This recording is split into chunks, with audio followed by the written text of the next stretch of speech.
Alam ko ngayong araw na ito ay araw din ng ayuda. Nakatanggap na ba ang lahat ng 10 kilong bigas? Sabi ng iba, pag may bigas, ligtas. Pero bago ang ayuda, mas maganda mauna ang simba. Amen? Sapagkat sa araw pong ito, tayo ay nagkakatipon-tipon upang tayo ay magpasalamat, magpuri, at marinig ng pangaral mula sa ating Panginoon. At sa aming mga bisita, kagalakan naming makasama kayo at sa aming mga kapatiran na maaring wala dito sa anumang kadahilanan, I hope tayo po ay maabot ng ating streaming. Alright, ready na ba tayo?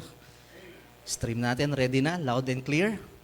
I hope everything went well this morning at absorb natin ng maayos ang salita ng Diyos. Let us all stand up and turn our Bible in the book of Nehemiah, chapter 4. Nehemiah, chapter 4. In the past weeks, we're dealing with the summary of lessons from the 12 tribes. Nakapito ata ako, pero siguro that's enough. Gusto kong balikan yung series ng sermon na pinag-usapan natin dati. But I hope we learn something from them. At salamat din sa iba nating mga preachers na humahalili sa akin, especially sa ating prayer meeting. And they are expounding now the 12 disciples of Jesus Christ. At this time, from the book of Nehemiah chapter 4, you can share your Bible with your neighbors. And we'll be reading verse 8 down to verse 14.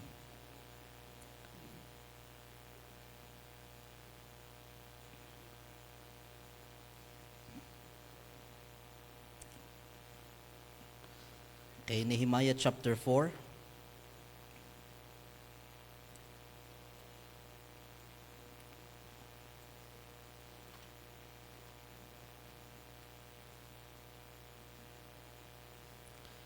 Verse 8. Are you there? Say amen.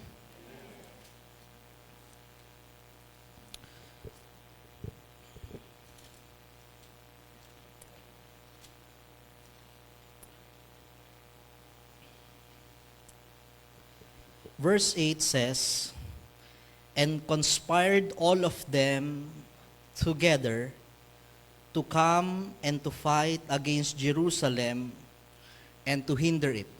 We knew the context of the story. This is about Nehemiah building the wall of Jerusalem.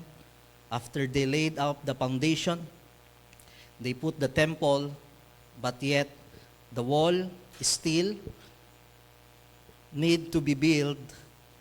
Pero may mga kaaway na ayaw po itong matuloy. Nevertheless, we made our prayer unto our God and set a watch against them day and night because of them.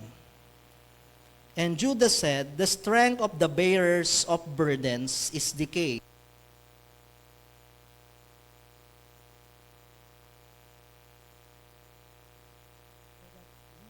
Able to build the wall." Binabantayan nila yung pagtatayo. Sabi ni Judah, pagod na ang mga tao.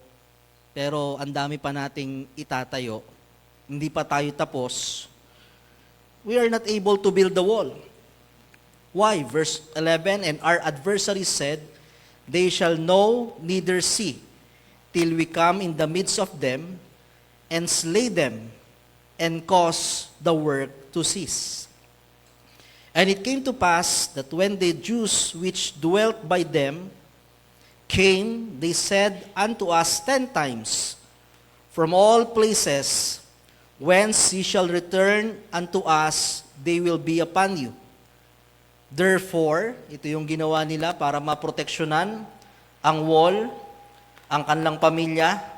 "Therefore sat I in the lower places behind the wall, and on the higher places, I even set the people after their families with their swords, their spears, and their bows." So, binigyan niya ng sandata yung mga pamilya nang sa gayon ay patuloy nilang maitayo tong wall. And on verse 14, and I looked down and rose up and said unto nobles, and to the rulers, and to the rest of the people, be not ye afraid of them. Remember the Lord which is great and terrible. And look at this word, is we're going to get our text.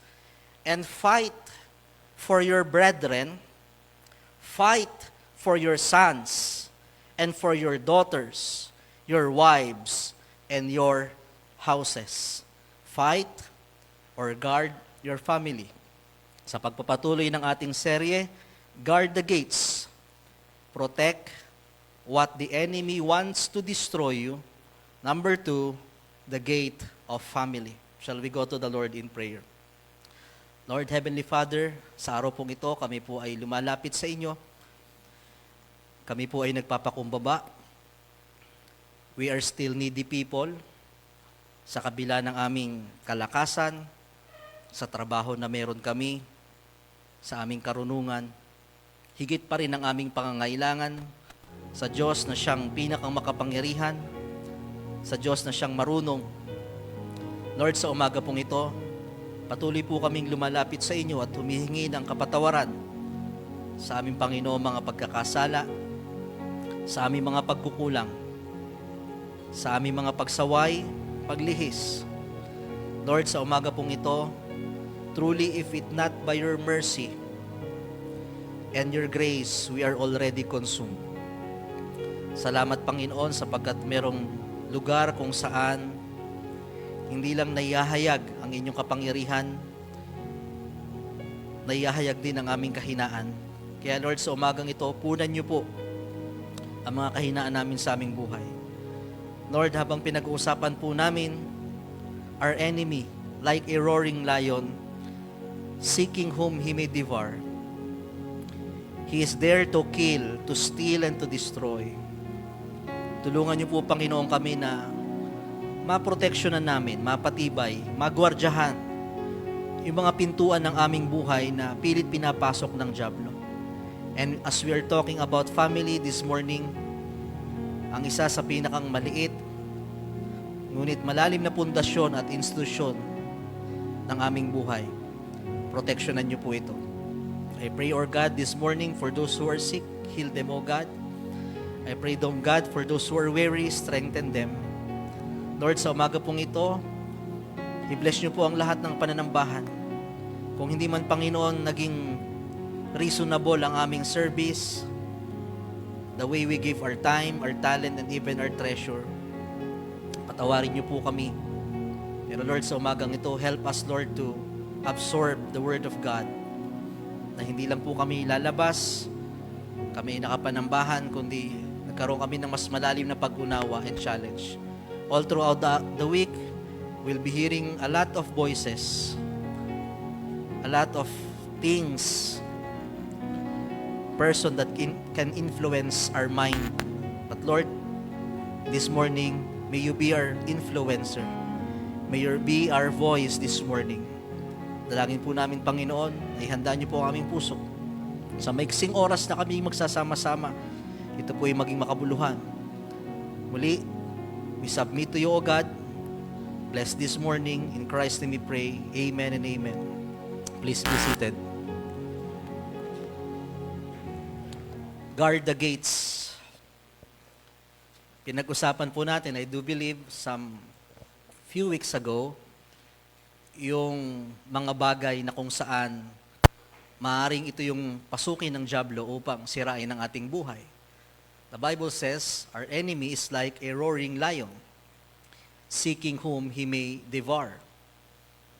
Naghihintay lang siya na magkaroon ng mga bukas na pintuan ng ating buhay, ng mga weak points sa ating buhay, nang sa gayon siya ay makapasok at unti-unting sirain ang ating buhay.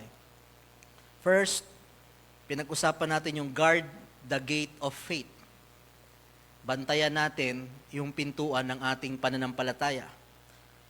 Sa pananampalataya, nag-umpisa ang ating relasyon sa Diyos. Sa pamagitan ng pananampalataya, tayo ay nagpapatuloy. At sa pamagitan ng pananampalataya, tayo ay magtatapos. Napakahalaga ng pananampalataya sapagkat faith produces is spirituality. Pag sinabi nating spirituality, it is not a material thing, but it is spiritual realm. Ito yung paraan sa pamagitan ng pananampalataya upang tayo ay makalapit sa Diyos, upang tayo ay makakonect sa Diyos. Spirituality is your connection and intimacy with God. Ang unang papanghinain ng dyablo ay iyong pagtitiwala, yung iyong pananampalataya sa ating Panginoon, and the rest, kapag naka-off guard, kapag nakababa na itong iyong relasyon sa Diyos, madali ka nang atakihin. Marami tayong mga problem. We have emotional, physical, financial, family problem. But as long as the guard of faith, the gate of faith is protected, hanggat ikaw ay umaasa sa Diyos, hanggat malalim ang iyong pagtitiwala, may natitira pa rin tayong laban mula sa kaaway. But, kung ang ating pananampalataya ay ating napabayaan, ang ating spiritual connection sa Diyos, may mga bagay na kung saan ito yung ating kahantukan. If we found ourselves that we have a shallow faith, kung makita natin ang ating sarili isang araw na malayo na tayo sa Panginoon, we are distant from God, you are predictable. Alam natin ang kakakantungan ng isang tao, ng isang mananampalataya na malayo sa Diyos. Alam natin na kung saan ang kanyang buhay, ang kanyang spiritual life ay hindi sa papataas, kundi sa pababa at palayo. Once that you felt in your life na bumababa ang iyong spiritual life, nawawala ang iyong connection sa Diyos, you miss so much intimacy with God and the Word of God, you are predictable.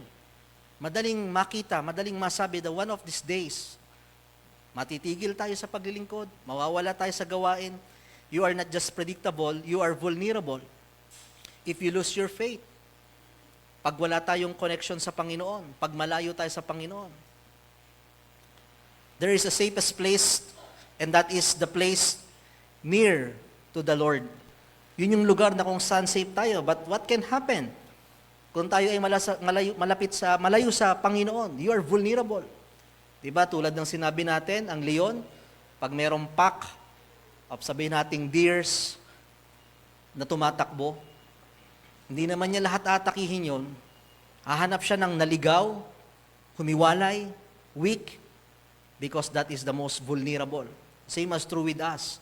The moment you distance yourself from God, you distance yourself from the church, it is not just predictable, it is vulnerable. If we lose our spiritual life, you are also communicable. Nakahahawa. You cannot give what you don't have. Nakakahawa yung ating spirit. Hindi maganda ang lumalabas sa ating mga bibig sapagkat we don't have spirituality. And of course, the worst thing, if you distance yourself from the Lord, you are not just predictable, hindi ka lang vulnerable, hindi ka lang communicable, ang pinaka nakakalungkot, you are uncomfortable. There are things that seems right, but the end thereof is destruction.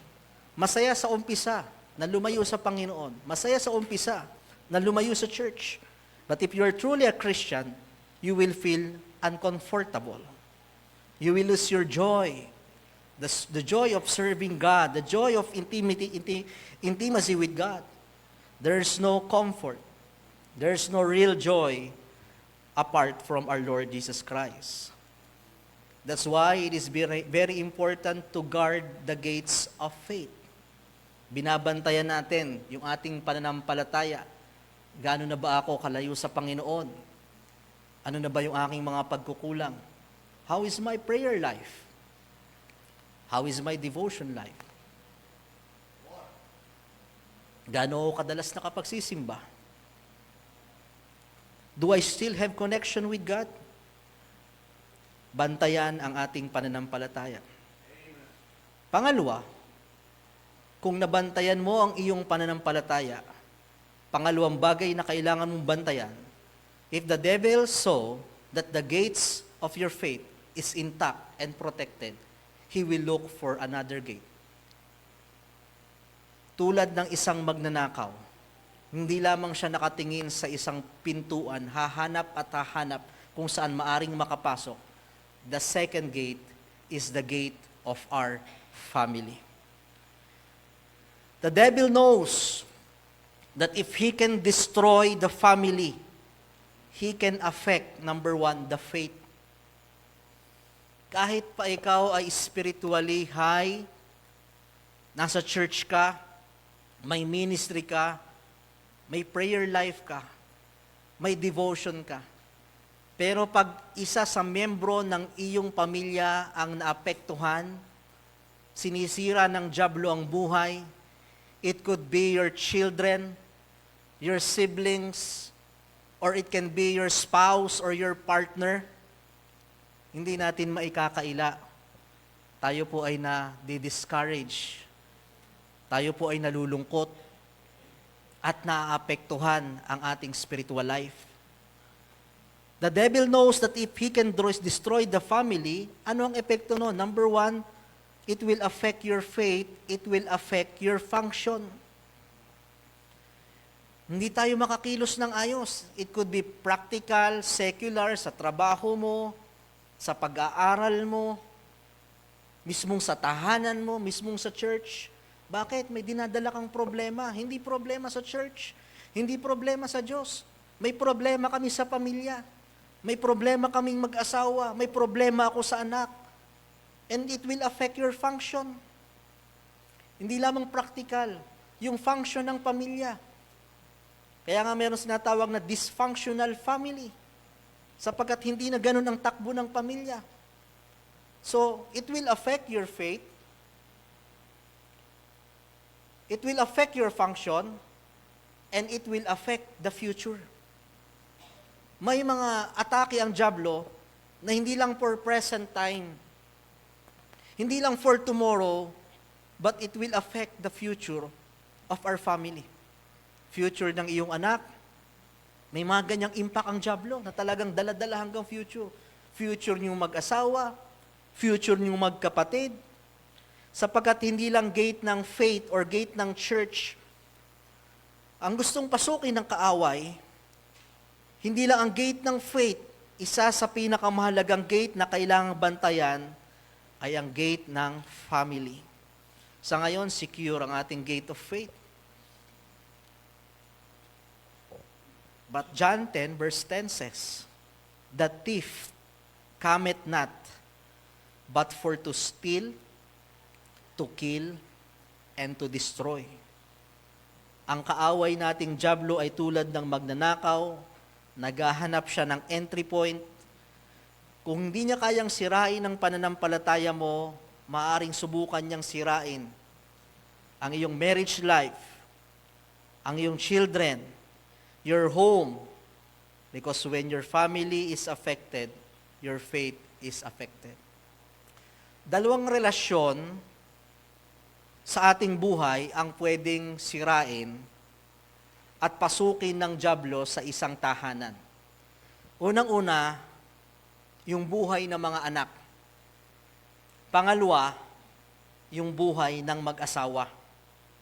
The first attack, dun muna tayo mag-focus, is the attack on our children. Alright?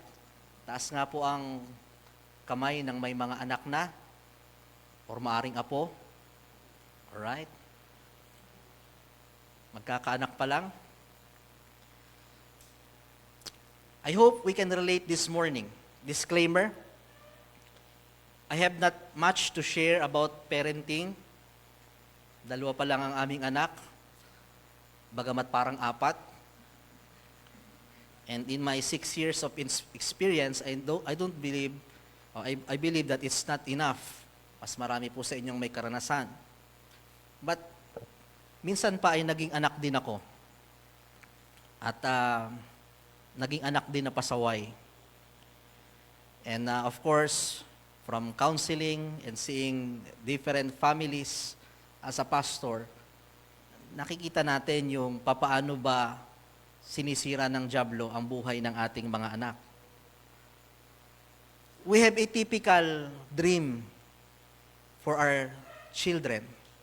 meron tayong mga typical na pangarap na pag lumaki yung ating mga anak, ito yung ating pangarap, ito'y magiging magaling, ito'y magiging basketballista, ito'y magiging magaling bumasa. Meron tayong mga typical. Walang magulang na nangarap ng hindi maganda para sa kanyang mga anak. Pero hindi lahat ng ating expectations nangyayari. Tulad ng nandyan sa larawan, makikita natin, dumarating yung time na hindi po lahat nagkakaroon ng iba't ibang direksyon yung ating mga anak. Makikita mo na may mga nag-aaway na. Nung una, ang problema mo lang, yung mga umiiyak. Darating yung time, kita mo, may sarili na silang mundo, puro cellphone na lang ang hawak. Darating yung time, ang anak nyo may in love. Darating yung time, ang anak nyo nagkakaroon ng bisyo, may mga nagkasakit, meron namang na-influence na ng mga makamundong bagay, makamundong utak. Yan po yung kalimitan na nangyayari. And we are living in a world na kung saan many of us struggles in raising our children. Nahihirapan tayong magpalaki ng ating mga anak. Kung kayo naman ay tapos na, malalaki na, sa ating mga apo. Nandun yung lagi nating gustong ma-meet yung ating expectation. Yung mga salitang, ganito kami noon. Diba? Nung bata pa lang kami. Yan. Yan yung lagi nating narinig. Kasi ganito kami noon. Nung bata pa lang kami. Noon, isang tingin lang sa amin. Diba? Yan yung mga gusto nating mangyari sa mga anak ngayon eh. Noong ganyang edad, hindi pa namin naiisip yan. Diba? Text at lastiko pa lang ang aming alam. Hindi pa namin naiisip yung mga love life, yung mga date. Ang iniisip lang namin noon pag uwi, si San Goku. Noon yun. Ano pa yung mga noon, mga magulang? Noon, marunong na kaming. Yan.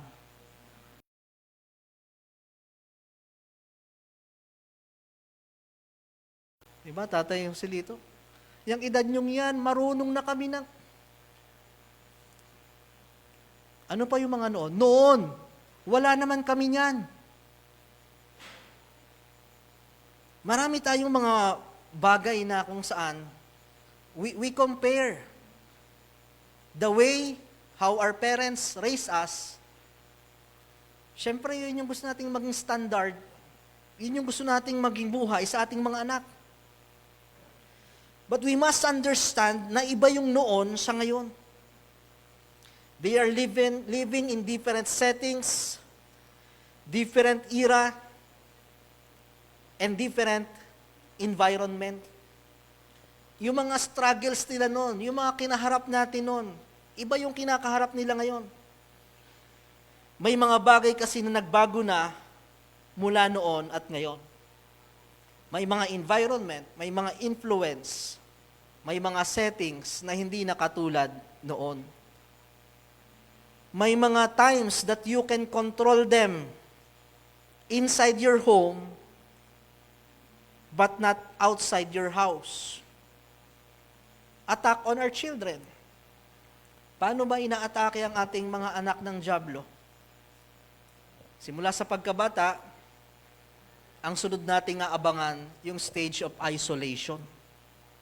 Ano yung stage of isolation? Yung dating gustong habol ng habol sa'yo, yung dating gustong laging ikaw ang kasama, ngayon ayaw ka na niyang kasama. Yun yung unang stage, the stage of isolation. Darating tayo dyan, na minsan mas gusto nilang nasa kwarto na lang, ayaw na nilang lumalabas. Yan yung entry point ng dyablo, the stage of isolation. Through isolation, dyan papasok yung influence. Under Erickson's developmental psychological theory, meron dong mga stages na pinagdadaanan ng tao ito yung stage na dinidil niya at that moment. I do believe sa teenage, doon papasok yung identity versus confusion. Ano po yung stage na yon? Sa panahon ng kanilang pagbibinata, kabataan, doon nila kailangan ma-identify sino ba ako, sino ang magiging example ko, ano ang magiging ako, sino mag-i-influence sa akin, sinong gagayahin ko, or confusion. Wala akong role model. Wala akong firm standing about me. Doon papasok yung influence sa buhay ng ating mga anak. Sino yung image na gusto niyang gayahin? So after isolation, ito yung moment. Doon papasok yung influence. At sa dami ng mga napapanood, napapakinggan, nakikita, naririnig, ito yung entry point that can influence our children. Another thing that moment na maaring umatake sa ating mga anak is the stage of rebellion. Like Cain and Abel. Nung una, nakakulong lang siya. During that moment na hindi mo na alam ang nangyayari, may mga nag-influence na sa kanya. And then pag lumabas siya, marireveal kung ano ang nag-affect sa kanya. The stage of rebellion. Magugulat na lang tayo. Sumasagot na ang mga anak. Diba? Nagbabago ang temperance. Nagbabago ang character. Di natin alam anong nangyari. May influence from environment, from school, from cellphone. Makikita mo yung time. Parang napupunta na sa maling barkada. Nag-iiba na ang pananamit. Nag-iiba na ang salita. Nag-iiba na ang mga pinakikinggan. Hanggang sa nagkakaroon na ng mga bisyo. Hanggang sa nagkakaroon na ng mga tinatawag na rebellious spirit. Ito yung moment na nagtitwist yung ating parenting. Another attack on our children. Sexual purity. Napaka-common na po ngayon na maaga pa lamang ay nagkakaroon na ng anak, nabubuntis, hindi pa tapos ang pag-aaral, maagang nagiging magulang, bagamat wala pang kakayahan, nahinto ang mga pangarap at pag-aaral. Yun ang ating kinakatakutan. What else? Attack on our children is strife. Pag-aaway-away. Ito, hindi ito away bata. Ito yung away matanda na. Ibang mag-away, ibang magtampuhan ang mga may edad na magkakapatid. Just like Lot and Abraham, may pagtatalo, nangyayari din yan. And if we ever think na tapos na ang problema natin bilang mga magulang, sa panahong sila'y nagkaroon ng pamilya, ang katotohanan, minsan mas malalalim pang problema ang dinadala natin sa kanila sa panahon na sila'y may pamilya na. You solve their relationship. Apektado kayo pag nagkakaroon sila ng problemang mag-asawa, problema sa mga apo, problema sa kanilang mga pisikal, pinansyal, nandun pa rin. The attack on our children, of course, is their spiritual life. I hope we also consider that. Nakita natin, inaatake ng dyablo yung pananampalataya, yung spiritual life ng ating mga anak. Parents, we cannot control every decision our children will make. But parents are responsible for what they allow to enter the gates of their home. Kaya napakalaking pagkakataon yung ma-build up natin yung gates nila hanggat sila ay nasa tahanan natin. How to guard the gates of our children. Alright? Walo ito, but let's make it quick and fast. James chapter 1, verse 9. James chapter 1, verse 9, the gate of communication. Wherefore, my beloved brethren, let every man be swift to hear, slow to speak, and slow to wrath. Communication. Ang unang inaabangan natin sa ating mga anak, di ba? Bago pa man natin abangan na sila ay lumakad, yung sila ay makapagsalita. Yung tayo ay makapag-communicate sa kanila. Communication. Communication, it is spending time with them. Children needs our presence, not just our present. No? Mahalaga yung communication. Sabi ko nga, darating yung time ng isolation. So, depende kung ano ang mga nai-input natin sa ating mga anak, may epekto. Maraming mga magulang ang nagsisikap magbigay ng magandang buhay sa anak, pero minsan ang kailangan ng anak ay time, attention, and conversation. Hindi tayo pare-parehas ng panahon na pwedeng ilagak sa ating mga anak, pero meron tayong panahon. It could not be a quantity time, but it can be a quality time. Communication is not merely talking to your children. Hindi lang ito yung ikaw ay nakikipag-usap sa iyong mga anak. Hindi lamang ito yung ikaw ay nagsasalita. When we say communication, it is also listening to your children. Mga nanay, hindi lang kayo ang boses ng tahanan. Hindi lang dapat words ng mga magulang ang naririnig. Dapat naririnig din natin ang boses ng ating mga anak. Minsan, kaya hindi nagsasabi ang ating mga anak dahil kapag nagsimula na silang magsalita, agad silang nasisigawan, hinuhusgahan, kinokorek, kinukumpara. Papunta tayo doon. Kaya lang, eventually, doon papasok yung I don't want to talk to my parents anymore. Kaya naghahanap sila ng kausap na kung saan hindi agad sila masisigawan, mahuhusgahan, naikukumpara, at naikokorek. Doon pumapasok yung isolation.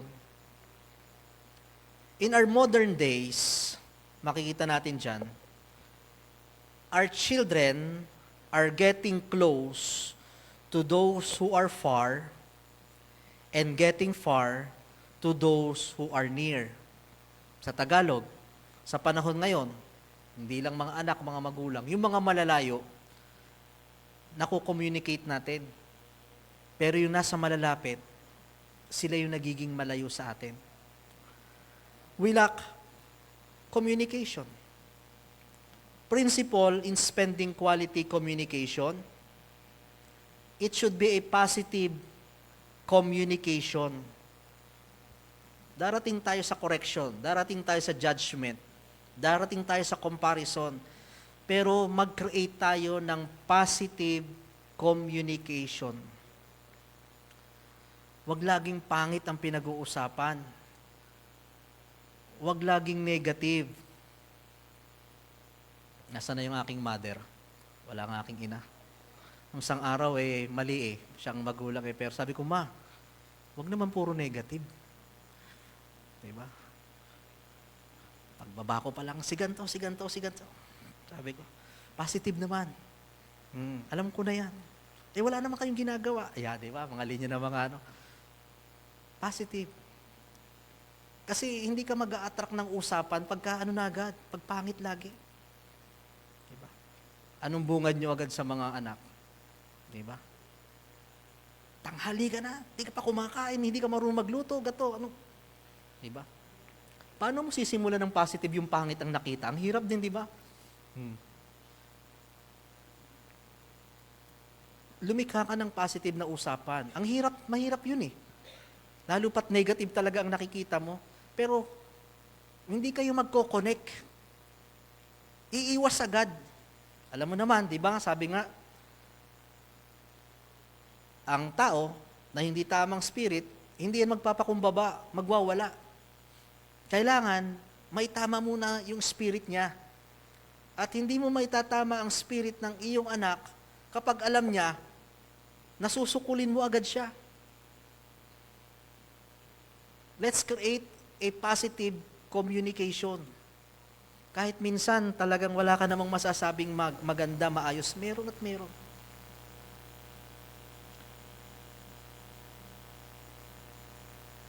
Or sometimes, makinig ka lang. May mga ganong moment na minsan sa pakikinig pa lang, unang pangungusap pa lang at mali, wala na. Minsan, kahit naririnig mo, mali ang kanyang sinasabi, alam mo against ka na agad, gusto mo na agad siyang birahin, wag mo na. Hayaan mo lang muna. At least nakikita mo kung ano talaga ang bino-voice out niya. Di ba?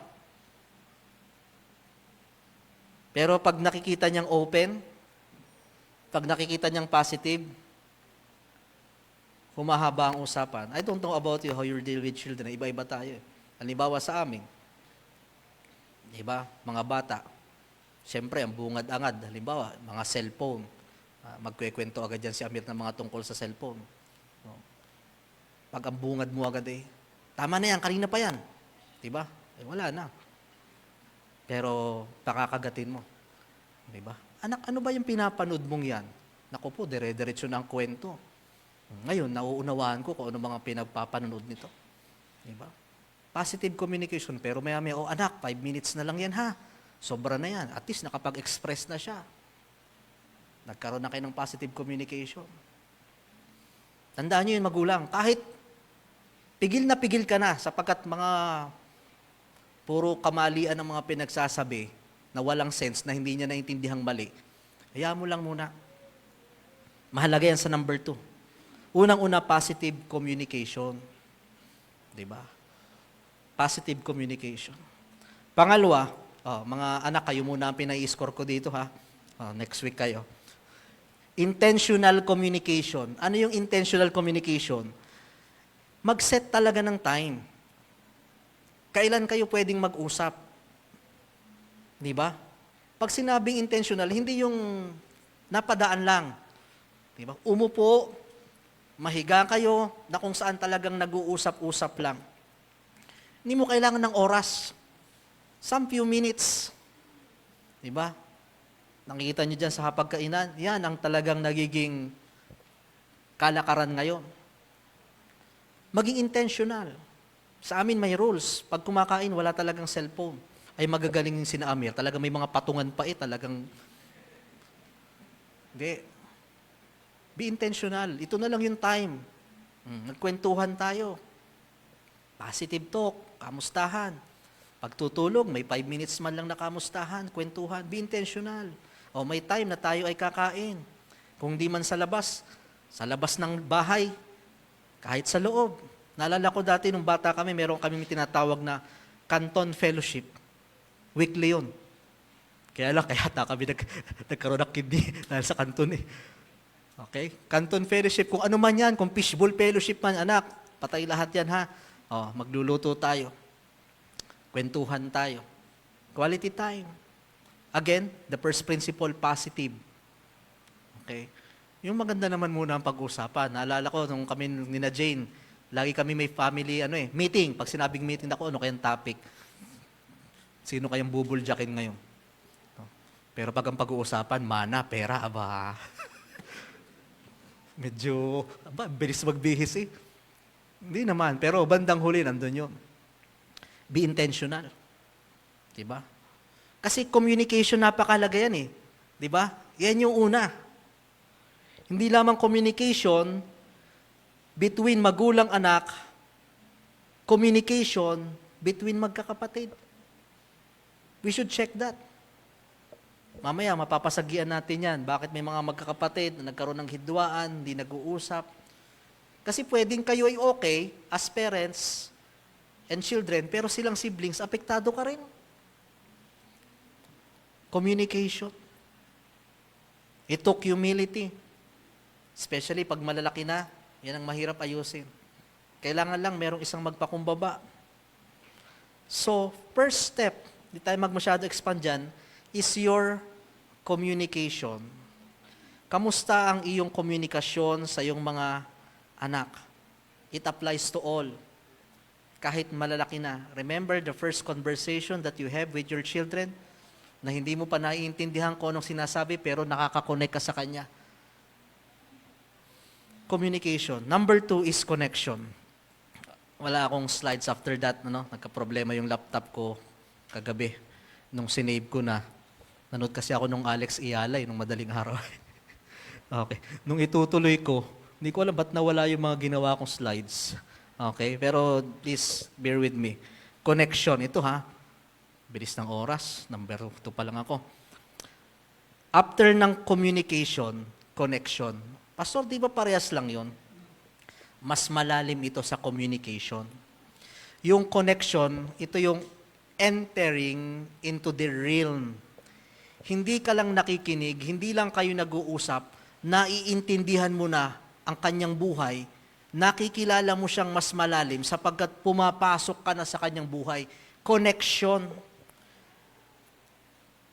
Nalalaman mo na ang kanyang mga gusto, ang kanyang mga ayaw, ang kanyang mga strength, ang kanyang mga weakness.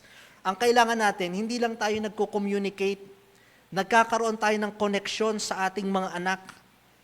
Mas malalim. Mas nauunawaan mo kung ano talaga yung mga gusto at ayaw nila. Amen. Dapat naintindihan mo yun. Kasi para hindi pa ulit-ulit, ay kaya pala naman. Nauunawaan mo dapat yung strength nila, yung weakness nila, kasi minsan ipinipilit mo talagang, bakit hindi ka ganito? Ay talagang weakness niya yan eh. Pero dahil nakakonek ka sa kanya, dito pala magaling tong anak ko. Ano yung kinakatakutan nila? Sino yung mga kaibigan nila? Connection. Ano ba talagang pangarap ng aking anak? Ano bang plano nito? Ano ba yung bagay na nahihirapan silang sabihin sa akin? When we say connection, hindi lang kayo nag-usap. Naiintindihan mo ang kanyang takbo ng kanyang isip. Bakit? Pumasok ka sa kanyang isip. Pumasok ka sa kanyang mundo. Di ba? I don't know how you enter connection with your children, with your young people. Halimbawa, sa akin, murang stage pa lang. Talaga namang ang naging struggle natin nagsimula ng pandemic, yung talagang cellphone. Talagang dumating yung time na gusto kong ibalibag lahat ng computer niya sa baba, parang computer shop. Diba? Biruin mo 6 na mga pamangkin mo lahat ay nasa baba. Diba? But there's this one time, sabi ko, wala na rin naman nakikita kong ganyan. Pumasok ako sa mundo nila. Diba? Ano ba yung Roblox? Ba't kahon-kahon ang mga isa lang naman ang itsura niyan yan na. Siyempre, positive na, hindi mo sinaway. Sabihin ni Amir, Papa, kalaro ko si King King, 1v1 kami. Ano yung 1v1? Yung pala, 1-on-1. Tinatalo mo ba si King King? Hindi, Papa, noob yan, noob. Ano yung noob? Beginners, baguhan, bulok. Diba?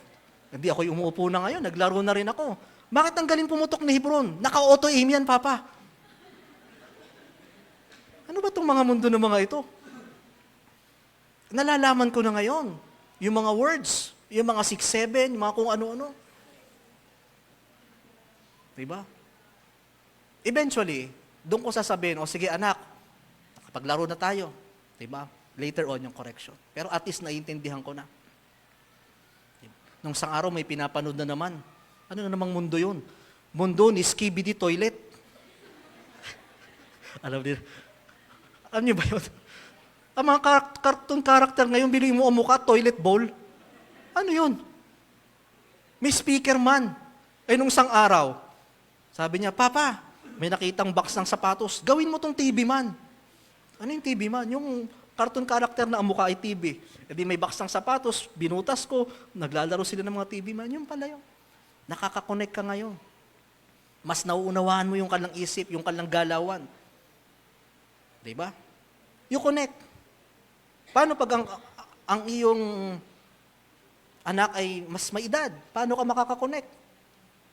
Nag-aaral lang yung anak. Communication is when you say, anak, kamusta ang pag-aaral? Ayos po. Sige, mabuti. Communication. Paano yung connection? Anak, kamusta ang iyong pag-aaral? Ayos po. Pasok ka pa. Anong subject mo ngayon? Anatomy po. Ano yung anatomy? Ay, Yung anatomy po, yung mga body parts. Talaga? Kaya kwento na yan. Alam niyo po ba na ang pinakang maliit na muscle ay matatagpuan sa... Alam niyo po ba na yung ating ganto ay ganyan? Lumalalim na, nakakapasok ka na lang. Kamusta anak ang negosyo? Ayos lang. Sige, mabuti. Communication. Ano yung connection? Diba? Sino ba mga customer mo? Sa tingin mo, anong magiging possibility? May profit ba? Ano yung naiisip mong sunod? Lumalalim ang usapan. Nagkakaroon ng connection. Alamin yung mga strength nila. Alamin yung mga weakness nila. Alamin yung mundo nila. Connection. Mas malalim na usapan. Yung connection, hindi lang sila o hindi lang ikaw ang pumapasok sa mundo nila. Pag sinabing connection, sila rin ay pinapasok mo sa mundo mo. It's a tie. Para parehas kayong makakonect. Diba? Katulad nun. Halimbawa kay Amir. Yun ang mundo niya eh. Pero hindi ko talaga kayang tiisan yun for a moment lang. Pero at least napasok ko na, may idea na ako. Ang bagong mundo pala ni Amir ngayon, si Michael Jackson eh. Nagmumunwalk. Ay, hindi ko kaya gayahin yun. Talaga nga namang, at least alam ko. Doon ko lang nalaman yung song na Billy Jack. Billy Jeans pala. Alam nyo ha? Alam nyo ha? Billy Jeans. Connect. Ngayon, ipapasok mo rin sila sa mundo mo. Diba? May mundo din ako. Diba? Ang sports ko ngayon, badminton. Tuwing gabi yan, pagbakante. Amir, magbabadminton kami, sumama ka para makita mo ang mundo namin. Ayaw, boring daw talaga. Boring. Mainit. Hindi pa rin naman testing kung humawak ng raketa ng badminton, hindi pa kaya, siguro 1 taon pa eh. Diba? Pagdating doon, nagsiselfone din. Pero ang usapan, basta't nasa court kami, wala muna yung cellphone na yan. Mahirap. Pero eventually, nagugustuhan na rin niya. Babato-batuhan mo ng shuttle. Nakikita niya yung ibang mundo rin. Di ba? Iba't ibang mundo. Kailangan nakakakonect din sila. It applies especially sa mag-asawa din. Ano yung mundo mo na magandang ipakita mo rin sa iyong mga anak? Di ba? Anak, ganito nga pala ang aming trabaho. Di ba? Kaya kwento mo. Ganyan-ganyan. Mas nakakakonect kayo sa isa't isa. Connection. Pag ikaw ay nagkaroon ng communication, mas lumalalim na, nagkakaroon ka ng connection. Parents, alam niyo pa ba ang nangyayari sa inyong mga anak ngayon? O nag-stop na tayo sa communication? Kamusta? Ayos naman pala. Madaling kausap, tapos. Okay? Hindi mo alam, struggle na pala sa trabaho. Yung unang kamusta, hindi laging okay yun. May sunod pa yun. Kaya nga si Jesus, 3 beses tinanong si Peter. Peter ba o John? Thou lovest thou me? Peter? Diba? 3 beses. Kung baga, sure ka? Diba? Minsan sa patatlong tanong mo ay, ang totoo nga yan. Diba? Connection. Ito na. Proverbs 13 verse 24. He that spareth his rod, hateth his son. But he that loveth him, chasteneth him betimes. Correction. Yan. Hindi pwedeng ganun lang. May correction. Rebuke with open love. Merong magulang sa Bible, in the book of 1 Samuel, for the sake of time, basa natin someday, si Eli, the priest, nagkaroon siya ng kanyang problema sa pagpapalaki at disiplina sa kanyang mga anak, na si Hophni at si Phinehas. Masama ang kanilang ginawa bilang mga pari din. Inabuso nila ang kanilang posisyon. Alam ni Eli ang kanilang ginagawa ng kanyang mga anak, pero hindi sila napigilan ng sapat. Correction. Hindi sapat na malaman na magulang ang mali. Kailangan magkaroon ng courage na ituwid ang mali. Hindi ibig sabihin na mahal natin ang ating anak ay hinahayaan na natin ang lahat. Love without correction can produce spoiled children. Correction. Communicate, positive muna. Okay, positive. Connect, okay. Tapos sasabihin mo mga pagkakamali niya, sasabihin mo ang boundaries. Maganda naman anak yan, di ba? Umiibig ka na, pero may mga correction. Di ba? Napakahalaga nung stage na sila ay nasa poder pa natin, na hindi pa sila nakakakuha ng ibang influence. Pakinggan nyo mga magulang, pag kasi nakahanap na sila ng ibang attachment at influence,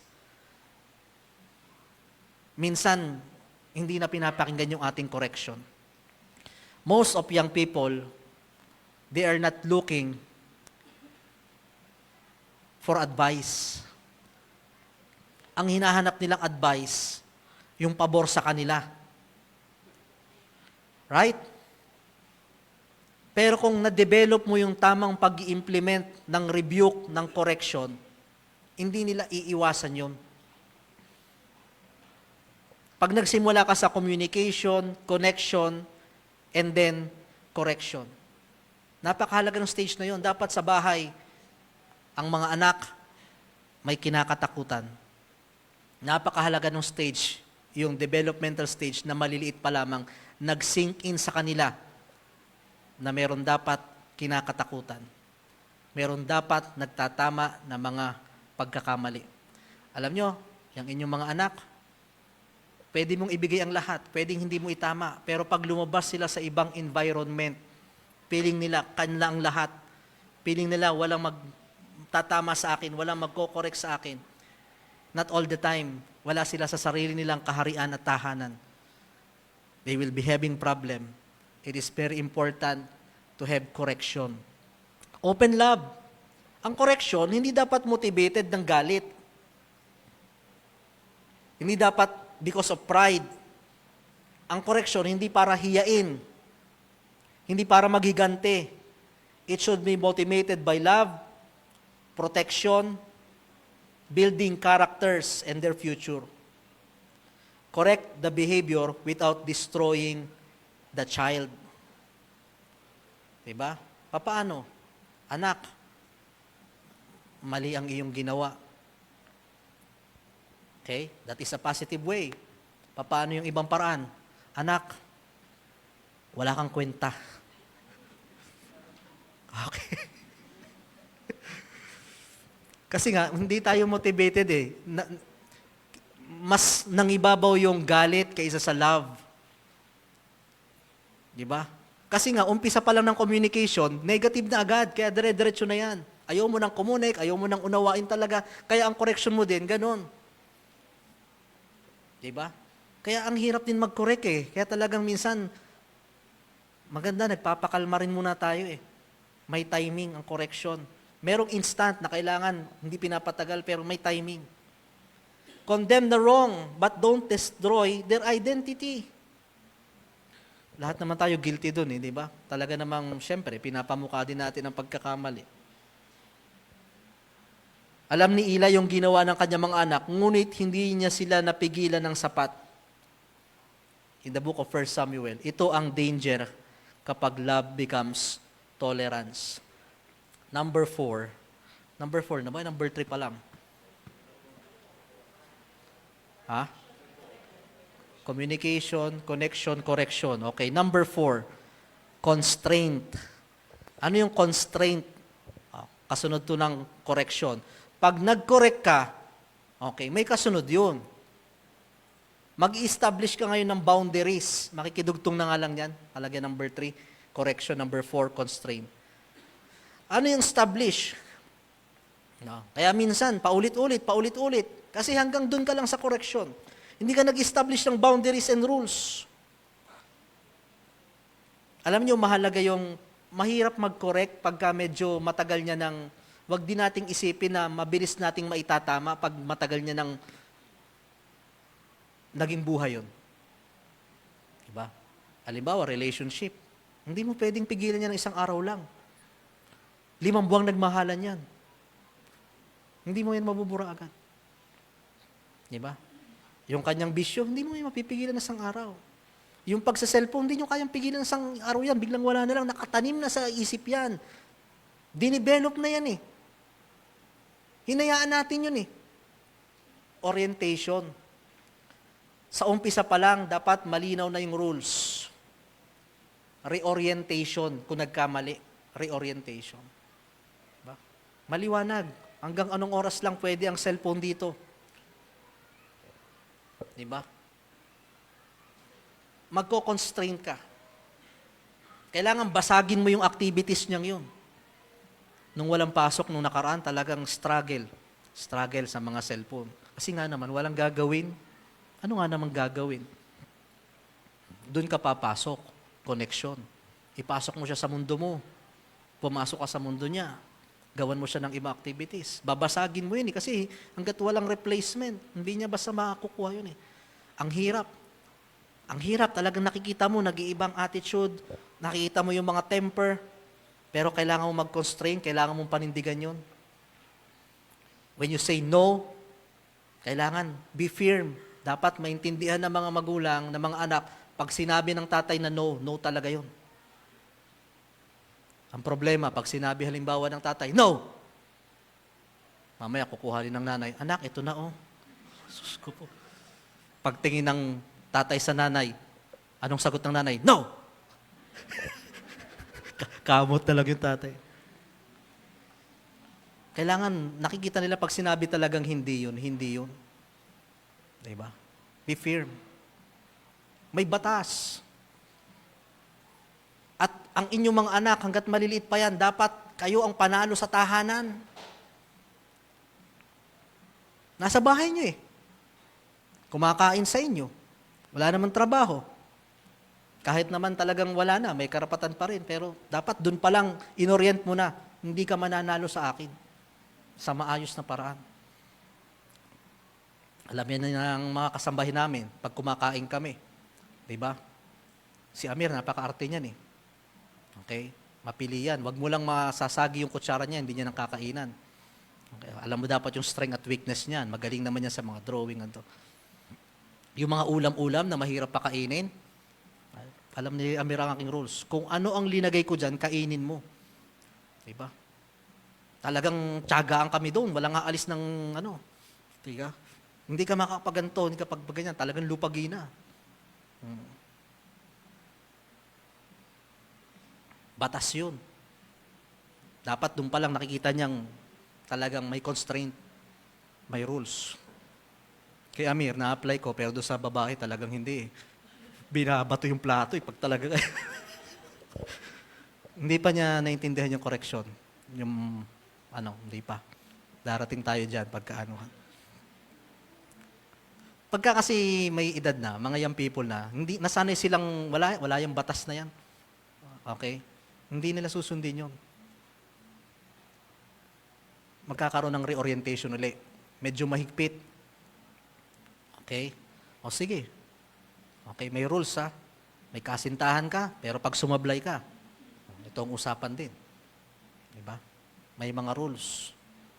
May mga constraints. May mga consequence. At dapat consistent. Yun mahirap, consistent. Bawal ngayon, pwede na bukas. At dapat yung rules, ang hirap ng rules. Ang mahirap sa rules, ibinabalik sa'yo. Sa totoo lang, di lang naman tayo ang may factor din yung sabing iba na ang bata ngayon kasi iba na rin ang magulang ngayon. Kasi nga, iba na yung ating panahon. Di ba? Sa gabi, may kami, may batas kami ng hanggang anong oras lang yung cellphone. Ay biglang magre-reply si Emer, ay bakit kayo? Yan. Tayo dyan. Kaya ako nasa sulok, nanunod, tinatago ko, binabawasan ko yung ilaw. Talaga, consistent din eh. Di ba? Kailangan consistent.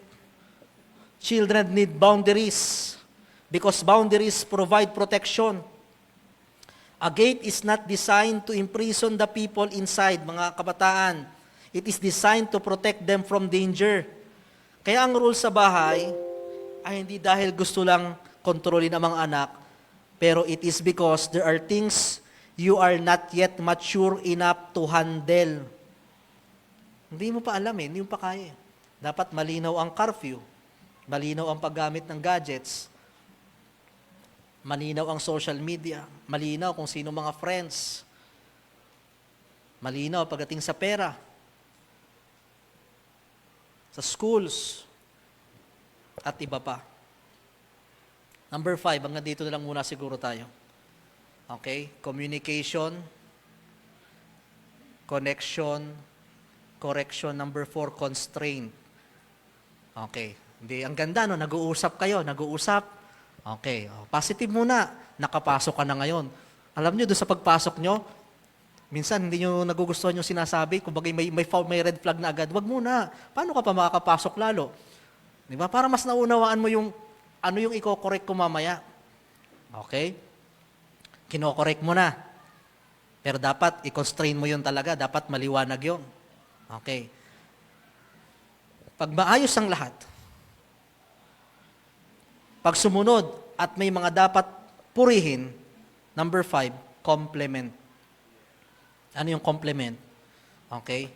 Purihin mo naman. I-reward mo naman. Palakpakan mo naman. Genesis chapter 37, we knew the story of Jacob at kanyang mga anak. Okay? Ang problem lang, favoritism. Pero nag-complement siya, pero dapat it should be fair. Okay? Hindi man pare-pares ng amount, pero dapat. Meron at merong positive. Kaya nga yung connection kanina, mahalaga yun eh. Ano yung connection? Knowing their strength and weakness. Halimbawa, yung aking mga pamangkin. Okay? Meron talagang tamad dyan eh. Na kahit anong gawin, nako, pag gawain bahay, uulitin mo din. Pero dahil pinapasok mo ang mundo niya, nakikita ko, ay tamad ito dito, pero magaling ito sa gantong bagay. Diba? Ay, yung mga yan, yung mga stage na yan, palakpak ang tenga niyan. Erickson stage of developmental stage, nandun din yan eh. Yung stage na kung saan trust versus mistrust, no? Yung dulo pa. Okay? Yung nagbubus sila, nalalaman nilang may mabuti rin ginagawa. Compliment. Diba? Sa 10 mali, may tama rin 1 o 2 dyan. Hanapin mo rin yung tamang yun. Diba? Kung hindi man ngayon, kung palpak siya ngayon, may mabuti rin yan nagawa noon. Kasi nga, magulang, pag negative agad, sinimula mo agad sa correction, hindi pa nga kayo nag-uusap, wala kang connection, wala namang maliwanag na constraint, di ba? Walang narinig na compliment, pasok dyan, isolation. San bang mundo ang makakaunawa sa akin? Hindi sa tinatanggap natin yung mali nila. Pero may way para maitama mo yung pagkakamali. Compliment. Di ba? Praises. Papuri. Kailangan din yun. Yung correction tsaka constraint, kumbaga, yun yung ano mo eh, yun yung pamalo mo eh. Oh. Wag mong iwang umiiyak. Pag may pamalo ka, dapat may nakahanda ka na rin candy. Okay, tahan ka na. Oh. Okay, tahan ka na.